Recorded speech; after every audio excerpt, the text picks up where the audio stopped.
Everybody, Brandon Costa for Sports Video Group. Happy to be joined by one of SVG's newest sponsors, Brainstorm, and David Hoffman. David, thanks for taking a few minutes with us here today. Thank you. It's been great to join the group. For those out there who might not be familiar with Brainstorm in the SVG world, why don't you give us a little bit of the lowdown on the company and what it's all about? Well, the company is celebrating its 23rd year, actually. We've been around quite a bit, and the company is one of the first virtual set manufacturers in the world. In fact, the first virtual set that was broadcast live by the BBC back in 1993 was a Brainstorm engine.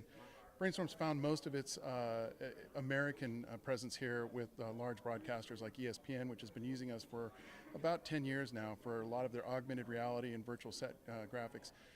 Their most, I think, expressive use of our technology has been in the last 2 years with college football. They've been able to be putting graphics on the screen using a spider cam with an in-cam system tracking and be able to fly up and over the augmented reality graphics. That's very cool. And you also have worked with some non-sports related clients too. It's funny how, and we've been talking about this with the debates too, and how news is becoming very sportsified. Right. You work with CNBC. How do you guys kind of bring that sports expertise to financial news? Right. So CNBC was a really good client for us to get involved with back in 2005. They had a huge volume of information that they were getting, but they weren't able to visualize it effectively. They were actually hand making a lot of their graphics to show trends and charts and boards and things like that. Utilizing the real-time graphics, which had been done in the sports sector, they were able then to increase their throughput 100, 200 times, where they're able to get more graphics on the screen rapidly with real-time data and give the clients what they want. So their constraints are very similar to the sports broadcasters. Bring a bunch of data, show it in a very quick period of time, the viewer can consume it and digest what they're looking at without being overwhelmed. All right, so I'll put you on the spot a little bit here. It's a rapidly evolving space, and one of the reasons why an event like this is drawing so many people.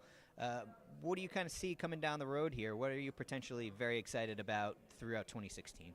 Well, looking over the horizon, we've been seeing the emergence of the social broadcasters. These are the people who went from podcasting to video podcasting, are now seeing that there's a real market space for it. They have a plethora of distribution channels out there, from your YouTube, which is the obvious ones, to the not so obvious ones. It's like you're doing Vines, short ones. So what they're seeing is that there's a market there. They're generating revenue off this.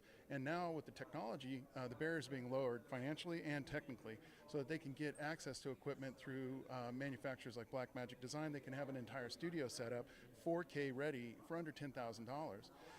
Some of the graphics technology linking into real-time databases that are readily accessible to them can increase the way they look at their specific niche view on whatever it is they're talking about, be it poker or betting or sports graphics, team-specific things. They can create a real niche market using this technology. It was only available to the high-end broadcasters, until just recently. Very interesting stuff. They are Brainstorm. We're very excited to have them on board here with Sports Video Group. David Hoffman. David, thanks a lot for taking some time with us. To learn more about Brainstorm and to read up more from Sports Video Group, you can visit us online at sportsvideo.org.